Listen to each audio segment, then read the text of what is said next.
My husband Mark and I pulled up to the venue where my sister Lily's wedding was about to take place. The envelope with $10,000 was tucked safely in Mark's jacket pocket, our wedding gift to Lily. On top of that, we'd already covered about a third of the wedding expenses. It was a lot of money, but Mark's investment banking job and my position as a marketing director meant we could afford it. Plus, Lily was my only sister. As we walked in, I spotted my parents immediately. Mom was fussing with Dad's tie while he pretended to be annoyed, but I could see the smile playing at his lips. They looked radiant. That was the only word for it. Mom's face was practically glowing with happiness, and Dad looked 10 years younger. Something twisted in my gut. I couldn't remember them looking this happy at my wedding 5 years ago. They'd been pleasant enough, sure, but not like this, not bursting with pride and joy. I quickly pushed the thought away. This wasn't the time to drag up old feelings. The ceremony went perfectly. Lily looked stunning in her dress, and her fiancé, now husband, Jake, couldn't take his eyes off her. I sat between my parents and Mark, trying to focus on the happiness of the day rather than the nagging feeling that my parents' reactions were somehow different than they had been at my wedding. After the ceremony came the reception. We ate, drank, danced, and then it was time for the speeches. First the best man, then the maid of honor, and finally my parents stood up together. Mom tapped her glass gently. "We want to thank everyone for coming today to celebrate our beloved daughter's wedding." There was something about the way she emphasized beloved that made me shift uncomfortably in my seat. Mark must have noticed because he placed his hand over mine. Dad continued, "Watching Lily grow into the beautiful woman she is today has been the greatest joy of our lives. She's always been special, always brought so much light into our home." I smiled and nodded, wondering if I was just being oversensitive. Of course they loved Lily. They loved both of us. Then Mom reached into her purse and pulled out some papers. "Jake, Lily, your father and I wanted to give you something to start your new life together. Something special." She held up the papers for everyone to see. "We're giving you our family home as a wedding present." The room erupted in gasps followed by thunderous applause. I froze. Beside me, Mark went rigid. I stared at my parents, then at Lily, waiting for someone to laugh and say it was a joke. But it wasn't. My parents were beaming proudly, and Lily didn't look surprised at all. She was crying happy tears, hugging Jake, who was staring at my parents with his mouth hanging open. The house, my parents' house. The house with the mortgage I'd been paying for the last 5 years because my parents couldn't afford it anymore after Dad's hours got cut and Mom's arthritis made it hard for her to work full-time. I managed to plaster a smile on my face, but inside I was screaming. Not once, not once. Had they mentioned giving the house to Lily? They hadn't even asked me, and I was the one paying for it. "Tessa, you okay?" Mark whispered. "Fine," I said through my teeth, still smiling as Lily and Jake made their way to the front to hug my parents. An hour later, I couldn't take it anymore. I found Mark by the bar. "Can we leave?" I asked quietly. He took one look at my face and nodded. "I'll get our coats." We made our excuses. Mark had an early meeting, we were so sorry, such a beautiful wedding, congratulations again, and left before anyone could protest too much. The second we got in the car, I burst into tears. "I can't believe they did that," I sobbed as Mark started the engine. "I've been paying that mortgage for 5 years. And they didn't even tell me they were planning this." "I know," Mark said grimly, "it's unbelievable." "And Lily knew, did you see her face?" "She wasn't surprised at all," I wiped at my eyes angrily. "This isn't about the money, I don't care about the money. But they could have talked to me first." As we drove home, memories kept flooding back, all the times my parents had shown clear favoritism toward Lily. Remember when I graduated college, and they gave me a card with $50, but when Lily graduated 2 years later, they bought her a car. That wasn't right, Mark agreed. Or my 21st birthday dinner that they skipped because Lily had a volleyball game? A game. Not even a championship or anything important. The more I talked, the more examples I remembered. Each time Lily got what she wanted while I got overlooked or forgotten. How my parents attended all of Lily's events but found excuses to miss mine. How they bragged about Lily's accomplishments but barely mentioned mine. By the time we got home, I was exhausted from crying and talking. "Where are your parents going to live now?" Mark asked as we got ready for bed. "If they're giving the house to Lily and Jake?" I shrugged, pulling on my pajamas.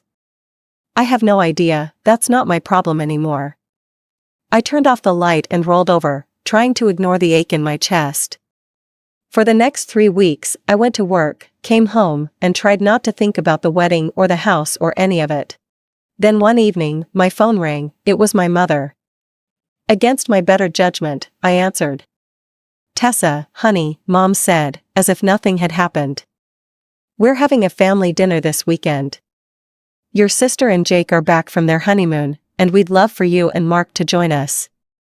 I wanted to say no, I wanted to hang up. But some part of me, probably the stupid, hopeful part, wondered if maybe they'd apologize. Maybe they'd explain. "Fine," I said flatly, "we'll be there." Saturday arrived too quickly. When we pulled up, I noticed Lily's car in the driveway along with my parents' old sedan. We walked up to the front door, and I hesitated before ringing the bell. It felt weird not using my key, but this wasn't my parents' house anymore. It was Lily and Jake's. Mom answered, all smiles. "Tessa, Mark, come in, come in." She hugged me like nothing had happened. Like she hadn't given away the house I'd been paying for without even talking to me about it. I hugged her back stiffly. Dad was in the living room with Jake, watching a game. He stood up when we entered, giving Mark a firm handshake and me a quick hug. "Where's Lily?" I asked, noticing her absence. "Oh, she's changing the curtains in the dining room," Mom said casually. "She's been redecorating all week." My blood boiled at that. 3 weeks, it had been 3 weeks since the wedding, and Lily was already changing things around like she'd owned the place for years. We walked through to the dining room, and there she was. My sister, standing on a stepladder, hanging new cream-colored curtains in place of Mom's old blue ones. "Dinner's ready," Mom announced, "everyone sit down."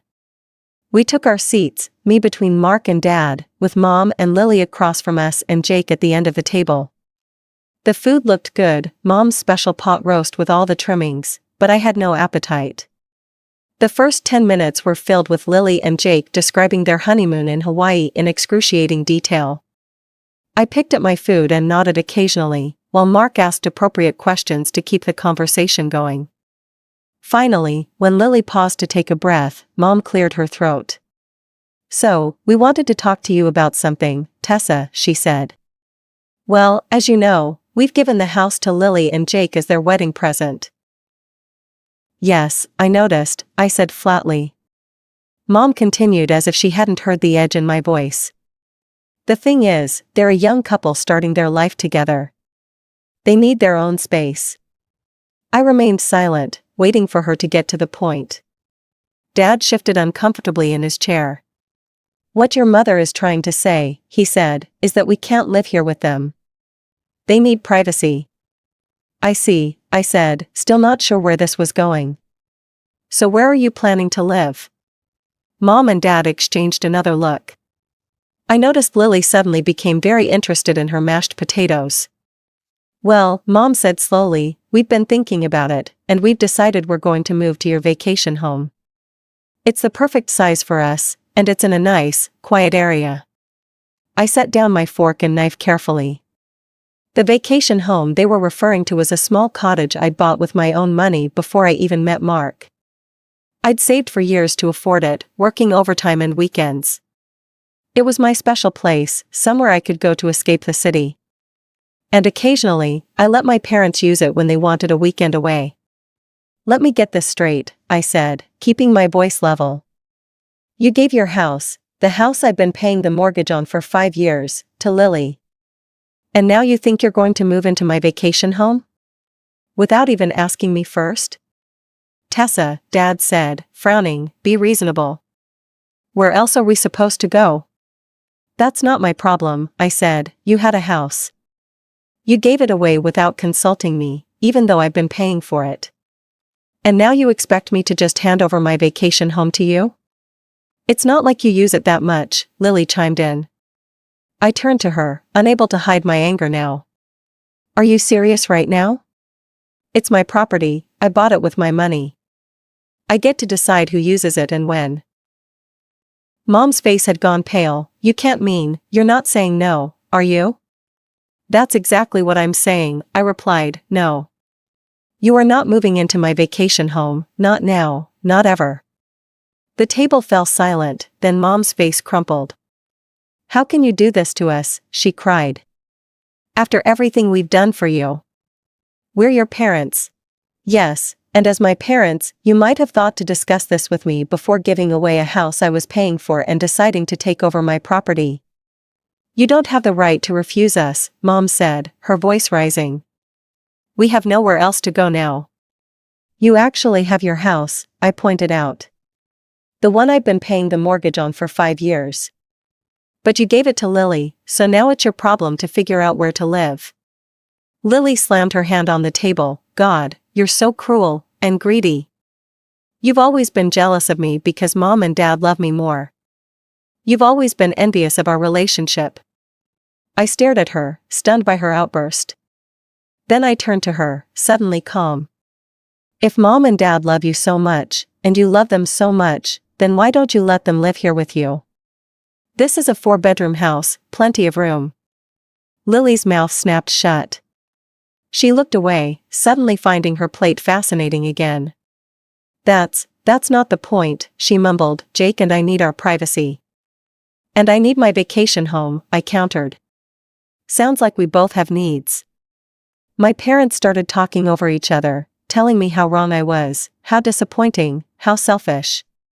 I stopped listening. I stood up and picked up my purse. Mark, I think we're done here. The next day, my phone exploded with messages and calls from my parents and Lily. I ignored them all. Some called me selfish, some begged me to reconsider, some tried to guilt-trip me with reminders of everything they'd supposedly done for me over the years. I showed some of the messages to Mark, who shook his head in disbelief. I think I need to block them for a while. I can't keep reading these. Do what you need to do, Mark said, kissing the top of my head. Take care of yourself first. So I did. I blocked their numbers and social media accounts, at least temporarily.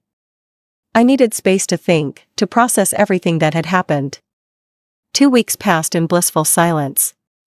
No calls, no texts, no family drama. Mark and I fell back into our normal routine, work, home, occasional dinners with friends who didn't try to steal my property. It was nice. I was at my desk reviewing a marketing campaign when my phone buzzed with an alert. I glanced down and felt my stomach drop. It was a notification from the security system at my vacation home. Motion detected, front door opened. I quickly checked the app. Someone had used a key to unlock the front door but hadn't disabled the alarm system. The security company would be calling me any second to verify if this was authorized entry. Sure enough, my phone rang almost immediately. Ms. Wilson, this is Safeguard Security. We've detected entry at your property on Pine Ridge Road. Is this authorized? No, I said firmly, I'm not there, and no one has permission to be there. Please send the police immediately. An hour later, my phone rang. It was an officer from the local police department. Ms. Wilson, this is Officer Reyes. We're at your property on Pine Ridge Road. We have 2 individuals here who claim to be your parents. They have keys to the property but admitted they don't have permission to be here. I closed my eyes, confirming my suspicions. Yes, they are my parents, but they absolutely do not have permission to be in my house. I understand. How would you like us to proceed? We can remove them from the property, but since they used a key rather than forced entry, it's a bit of a gray area for charges. I'll come up there, I decided. My husband and I can drive up now, we're about an hour away. The drive was tense. I alternated between anger and disbelief. How could they do this? After I explicitly told them no, they tried to move in anyway? Who does that? When we pulled up to my vacation home, there was a police cruiser in the driveway. 2 officers were standing outside, and sitting on the front porch steps were my parents, looking miserable. Several suitcases and boxes were piled beside them. My father stood up when he saw us. "Tessa, thank God you're here. Tell these officers there's been a misunderstanding." I got out of the car and approached the officers, ignoring my parents for the moment. "Thank you for responding so quickly. These are indeed my parents, but they do not have permission to be here." One of the officers nodded. "Ma'am, do you want to press charges for trespassing?" My mother gasped. "Tessa, you wouldn't." I turned to look at her. "You broke into my house after I specifically told you no. What did you think would happen?" "We didn't break in," my father protested. "We used the key you gave us." "This is all your fault," my mother suddenly shouted, standing up. "If you had just let us stay here like we planned, none of this would have happened. We wouldn't be standing here being treated like criminals." I stared at her, shocked by the outburst. "My fault? You gave away a house I was paying the mortgage on without consulting me, then tried to take over my property without permission, and somehow this is my fault." "You're so arrogant," Mom continued, ignoring my point, "so irresponsible. We raised you better than this. We gave you everything." "Mom, stop," I said, my voice low. "You're embarrassing yourself. You and Dad just tried to break into my house to move in after I explicitly told you no. And now you're standing here, in front of police officers, yelling at me about how I'm being irresponsible?" That seemed to get through to her. She abruptly closed her mouth, but her eyes were still full of indignation. I turned back to the officers. "I'd like a word in private, please." We stepped away from my parents and Mark. "Look, I don't want to press charges against them," I said quietly. "They're still my parents, even if they're being absolutely ridiculous right now. But I can't have them staying here either." The officer nodded. "We understand family situations can be complicated. We can take them to the station for a few hours, give them a stern warning about trespassing, then release them. Sometimes a few hours in a holding cell can be a good reality check." I considered this. That might be the wake-up call they need. "Yes, please do that." I walked back to where my parents were sitting. "The officers are going to take you to the police station for a few hours. I'm not pressing charges, but I want you to understand how serious this is. You cannot just move into someone's house without permission, even if you're family." The car with the police and my parents left. While we waited for the locksmith, I arranged for my parents' belongings to be taken to a nearby storage facility. I paid for 1 month and texted the details to my sister, since my parents' numbers were still blocked. The locksmith arrived and changed all the locks. By the time we left, the house was secure again. On the drive home, I felt drained but also strangely liberated. For the first time in my adult life, I had stood up to my parents' manipulation and refused to be taken advantage of. "What do you think they'll do now?" Mark asked as we neared our apartment. "Probably go crying to Lily," I guessed. "She can deal with them, she got the house, she can take the responsibility that comes with it." I wasn't naive enough to think this was over, though. Knowing my mother, she would find a way to make me look like the villain in all this. She always did. I was right. A week later, I opened Facebook to find a long, dramatic post from my mother. It had already gathered dozens of sympathetic comments from relatives and family friends. "Today I learned what it means to be abandoned by your own child," it began. "My husband and I, in our golden years, have been cast out like unwanted pets. Our eldest daughter Tessa had the police remove us from her vacation home like common criminals, leaving us with nowhere to go." The post went on, conveniently leaving out the fact that they had given their house to Lily, that I had been paying their mortgage for years, and that they had tried to move into my vacation home against my explicit refusal. As I scrolled through the comments, people calling me heartless, cruel, ungrateful, something inside me snapped. I started typing my own post in response. It was time for everyone to hear the whole truth. I've stayed silent about family matters until now, but since my mother has chosen to make our private issues public, I feel I need to share my side of the story. Here are the facts that were conveniently left out of my mother's post. For the past 5 years, I have been paying the mortgage on my parents' house because they couldn't afford it due to health issues and reduced work hours. I did this willingly because they're my family and they needed help. 3 weeks ago, at my sister Lily's wedding, which I also helped pay for, my parents announced they were giving their house, the one I've been paying for, to my sister as a wedding gift. They did this without consulting me or even giving me a heads up. When I finally spoke to them after the wedding, they informed me that they had planned to move into my vacation home, again, without asking me first. They had apparently worked this all out with my sister before her wedding. She would get their house, they would take my vacation property. When I refused to let them move into my vacation home, they attempted to move in anyway. They used a spare key I had given them for emergencies and triggered the security system. That's why the police were involved. I didn't have them arrested, despite what my mother's post suggests. I did have the police remove them from my property because they were trespassing. I then paid for a storage unit for their belongings. If my parents need a place to stay, perhaps they should ask my sister, who now owns a 4-bedroom house thanks to them, and me, since I paid for it. I added a final paragraph. I've always done my best to help my family, but I won't be taken advantage of or painted as the villain for refusing to give up my property after already paying for theirs. Family goes both ways. It's about mutual respect, not just taking whatever you want because we're family. I hit post before I could second guess myself. Mark read it over my shoulder and gave me a thumbs up. The response was immediate. Comments started rolling in, from cousins, aunts, uncles, even some of my parents' friends. But unlike the comments on my mother's post, these were supportive. I had no idea you were paying their mortgage. That's so unfair of them. Wait, they gave away a house you were paying for? I should have felt vindicated, but mostly I just felt tired. This whole situation was exhausting, and broadcasting it publicly didn't exactly feel great, even if I was just defending myself.